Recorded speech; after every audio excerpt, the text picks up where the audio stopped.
दोस्तों नमस्कार। विकल्प वाणी सच्चाई की खोज में आपका स्वागत है। दोस्तों, देश का किसान, देश का अन्नदाता, जो देश की आबादी का पेट भरता है, आज वो कर्ज और बदहाली से तंग आकर आत्महत्या करने को मजबूर है और वह लगातार एमएसपी की मांग कर रहा है, कर्ज मुक्ति की मांग कर रहा है, वो एमएसपी की गारंटी की मांग कर रहा है, लेकिन सरकार उनकी मांगों पर ध्यान देने को तैयार नहीं है। लेकिन देश का जो किसान है अपनी मांगों को लेकर संघर्ष कर रहा है। आज किसानों के कई लीडर यहाँ दिल्ली में पहुँचे हैं, उनसे बातचीत करेंगे और समझने की कोशिश करेंगे कि उनकी आगे की रणनीति क्या है। आप हमारे साथ बने रहिए। विकल्प वाणी सच्चाई की खोज। किसानों के लिए एमएसपी की गारंटी क्यों ज़रूरत है?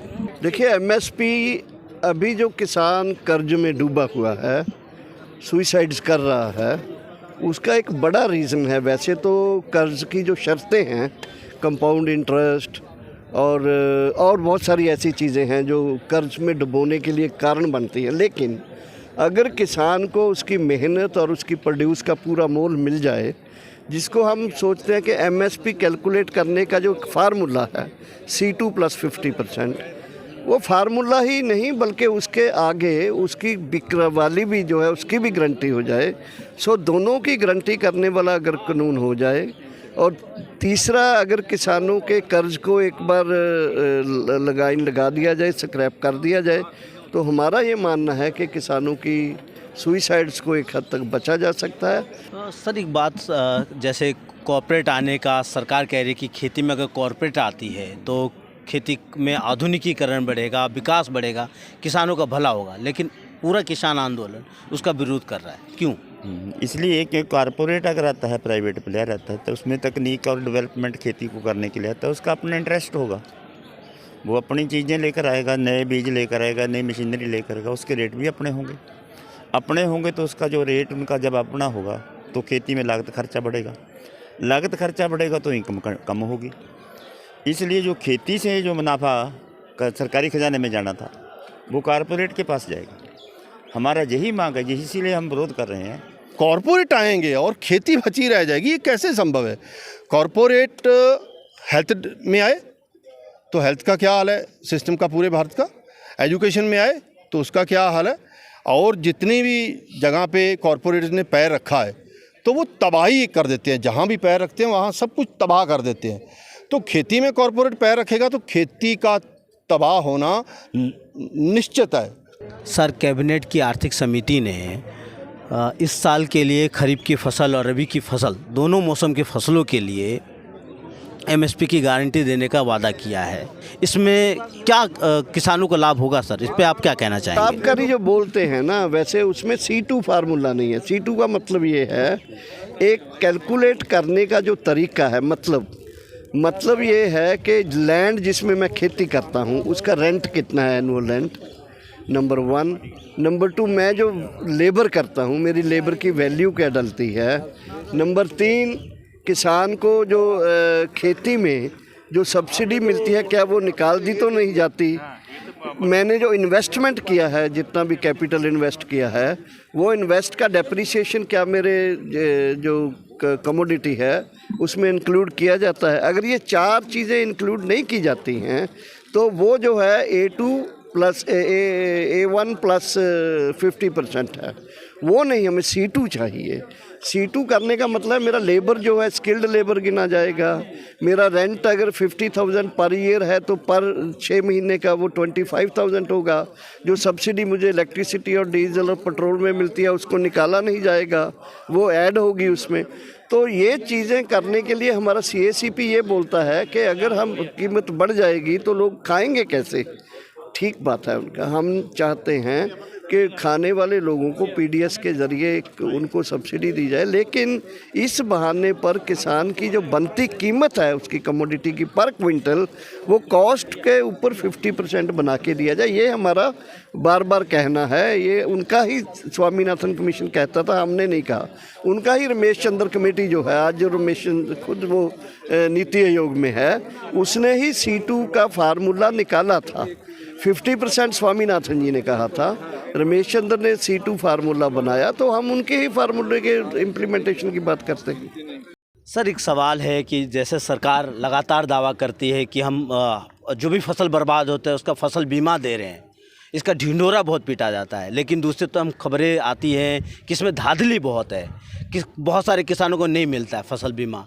इसके ऊपर थोड़ा विस्तार से समझाएं सर। असल से फसल बीमा में धांधली और धांधली ही धांधली है। इसमें कोई कभी भी किसी भी किसान को कुछ भी राहत आज तक नहीं मिला है। हम लोगों की डिमांड क्या है कि हाँ, जो प्रीमियम है वो सरकार खुद भरे, और जो बीमा पॉलिसी की जो टर्म्स एंड कंडीशंस हैं उनको थोड़ा इस लेवल पर लेके आए कि किसान का नुकसान होता है तो उसको दिया जा सके। आज की डेट में क्या है, जो ये अदानी और अंबानी जैसे बड़े बड़े 2-3 घर हैं जिनकी ये बीमा कंपनियां हैं जो फसल का बीमा करती हैं, उसका जो प्रीमियम कौन भरता है? किसान भरता है। लेकिन उसकी टर्म्स और कंडीशंस ऐसी हैं कि वो कभी भी पूरी की ही नहीं जा सकती। उनका ये है कि ये फसल बीमा की राशि आपको तब देंगे जब आप मर जाओगे। मरने के बाद आपका संस्कार हुआ होना ज़रूरी चाहिए। संस्कार होने के बाद आपकी हड्डी उड्डी इकट्ठी करके किसी नहर में डाली होनी चाहिए, उसके बाद आप आ जाना और आके मेरे से वो फसल बीमा ले जाना। तो ऐसा संभव है? कैसे होगा? तो उनकी जो टर्म्स एंड कंडीशन है कि पूरे ज़िले का 100% तक नुकसान हुआ हो तो वो राशि देंगे। कभी भी पूरे ज़िले का 100% 100% नुकसान नहीं होगा जब तक वहाँ पे कोई एटम बम नहीं गिराओगे। तो ये वेट कर रहे हैं कि ऐसा कोई एटम बम गिरे तो तभी ही शर्त पूरी की जा सकती। तो ये धांधली नहीं है, ये धांधली का भी धांधली और बड़ा धांधला है, जिसमें से मतलब फिर वही रकम है 63,000 करोड़ जो हर साल ये 3-4 बड़ी कॉरपोरेट खा जाते हैं फसल बीमा के नाम पर, और किसान को आज तक एक खुला रुपया भी फसल बीमा का नहीं मिला। अगर देना है तो हमारी मांग है कि उसका प्रीमियम सरकार खुद भरे, और जो कंडीशंस है उसको नरम करके ऐसा करे कि एक किसान का 10% नुकसान भी होता है एक गांव में से, तो 10% वाले किसान को एक गांव में एक किसान के 10% नुकसान का भी भरपाई वो कंपनी करे। ऐसी कंडीशन एक तरह से एक बात और आई है कि जो यहाँ पे डिमांड भी उठाई जा रही है कि जो कर्ज है किसानों का वो एक बार में सरकार ख़त्म करे, लेकिन सरकार बार बार दावा करे कि उस पर पैसा नहीं है। इससे आप क्या कहेंगे सर? देखिए, पैसा हमारे लिए, पैसा हमारे पास देने के लिए पैसा नहीं है। सरकार जब कारपोरेट को सहूलतें देती है उसके लिए पैसा कहाँ से आ जाता है सरकार के पास? देखिए, आप भारतमाला प्रोजेक्ट बना है, भारतमाला प्रोजेक्ट के अंदर 75,000 किलोमीटर का कंट्रैक्ट है प्राइवेट का। उस कंट्रैक्ट में रेट तय हुआ है 15 करोड़ 1 किलोमीटर का, 15 करोड़ रुपया 1 किलोमीटर का। लेकिन सरकारी कागज़ों का रेट 15 करोड़ है, सरकारी कागज़ों में 25 करोड़ शो किया जा रहा है। वो 7.5 लाख करोड़ का प्राइवेट प्लेयर को मुनाफा देने के लिए पैसा इनके पास कहाँ से आ गया? किसान का तो कर्जा ख़त्म करना है। पंजाब में 1 लाख करोड़ रुपए का कर्जा है, पूरे इंडिया के अंदर 12 लाख करोड़ रुपया किसानों के सिर कर्जा है। तो 7.5 लाख करोड़ रुपये एक प्राइवेट प्लेयर को एक प्रोजेक्ट के अंदर कपड़ा, उधर उनके लटाने के लिए पैसा कहाँ से आ जाता है? तो कर्ज तो किसानों का एक दिन में उतारा जा सकता है। ये 2 बड़ी बड़ी मुर्गियां 3 पकड़ ली जाएं, ये अदानी अंबानी, ये टाटा शाटा, ये 3-4 बड़ी बड़ी मुर्गियां पकड़ ली जाएं, इनकी पूरे एक दिन की जो इनकम है उससे ही पूरे पंजाब का कर्ज उतर जाएगा। लेकिन पकड़ेगा कौन? केजरीवाल तो पहले बोल के आए कि भाई कॉरपोरेट के खिलाफ नहीं बोलेंगे, कॉरपोरेट तो रहेगा तो देश चलेगा, कॉरपोरेट के खिलाफ ना बोलेंगे ना बोलने देंगे। तो दूसरे सभी का तो पहले ही है कि वो तो गोदी में बैठे हुए हैं। तो पकड़ेगा कौन? पकड़ेगा यही जो आज लोग इकट्ठे हो रहे हैं, यही पकड़ेंगे उनको धौन से और यही अपना वसूली करेंगे। आमतौर से हम देखते हैं, खबरें आती हैं कि किसानों ने नदियों में, सड़कों में अपने फसलों को बर्बाद कर दिया, जबकि वो एक बच्चे की तरह उसको पालता है। ऐसा कंडीशन क्यों आता है सर? ऐसा कंडीशन पंजाब में शायद सबको ये बात अच्छी नहीं लगेगी। पंजाब में आजकल ऐसा हो रहा है कि माँ अपने बच्चे को कह रही है कि तू चला जा, किसी नहर में डूब जा, जहर खा ले, फांसी लगा ले, तू चला जा, कहीं भी चला जा, मेरी नज़रों से दूर हो जा। उसकी वजह क्या है?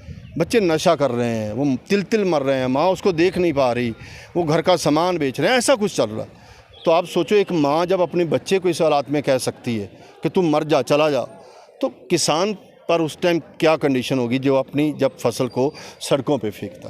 पिछले दिनों पंजाब के किसान ने शिमला मिर्च की फसल को फेंका। शिमला मिर्च को तोड़ने का पूरा खर्च छोड़ दो, उसको केवल बूटे से उतारने का खर्च किया 1.5 रुपया पर केजी, और मंडी में उसका रेट क्या, 50 पैसे पर केजी।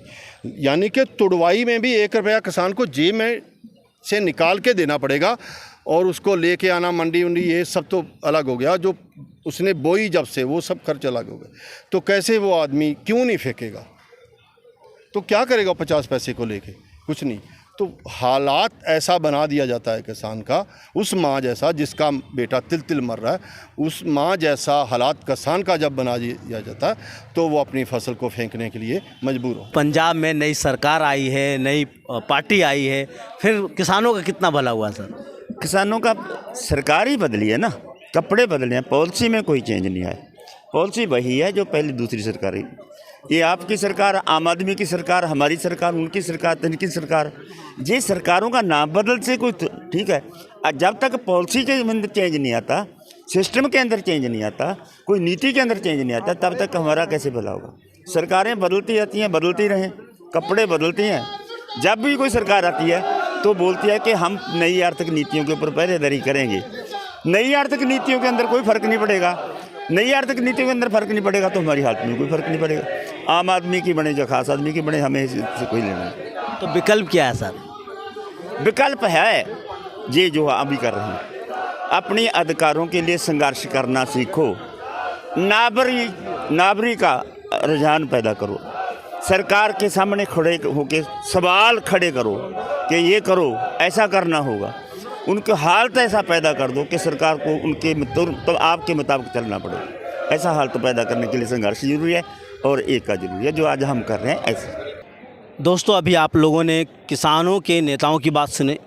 उन्होंने साफ साफ कहा है कि खेती के अंदर अगर कारपोरेट आते हैं तो उनका असली मकसद होगा मुनाफा बनाना। उनका मकसद बिल्कुल नहीं होगा कि वो किसानी को आधुनिक करें, विकासशील करें। सरकार की ज़रूर कोशिश है कि खेती के अंदर किसी भी तरीके से प्राइवेट कंपनियों को लेके आएँ। ये भी समझना है फसल बीमा योजना का जो ढिढोरा सरकार पीटती है, उसके अंदर भी कॉरपोरेट हित ही प्रस्त है। ये भी समझना है कि किसानों के लिए एमएसपी क्यों ज़रूरत है। जैसा इन्होंने समझाया, एमएसपी की ज़रूरत इसलिए है कि वो बेसिक एक मिनिमम सपोर्ट प्राइस चाहते हैं, लेकिन सरकार वो भी देने को तैयार नहीं है। इसीलिए आपने सुना होगा, खबरों में देखा होगा, किसान जो है अपने फसलों को बाज़ार में लाने से पहले सड़क में फेंकने को मजबूर हो जाते हैं, क्योंकि उनको एक मिनिमम सपोर्ट प्राइस नहीं मिलता है। उनकी आमदनी जो उन्होंने खर्च किया है उसके ऊपर, जिस फसल पे जितना खर्च किया है वो नहीं मिलता है, तो उसको मजबूर होकर वह सड़कों नालों में फेंकने को बाध्य हो जाते हैं, मजबूर हो जाते हैं। इस हालात में हमारे देश का किसान पहुंच चुका है। उसको बचाने का एक ही जरिया है कि देश के जो किसान हैं, मजदूर हैं, वह एकजुट होकर अपनी आवाज़ को बुलंद करें। खेती में या किसी भी सरकारी या गैर सरकारी संस्थानों में प्राइवेटाइजेशन को रोका जाए, प्राइवेटाइजेशन की नीति को रोका जाए। वो तभी हो सकता है जब देश का मजदूर और किसान एकजुट होकर एक आवाज़ में प्राइवेटाइजेशन के खिलाफ आवाज़ बुलंद करें।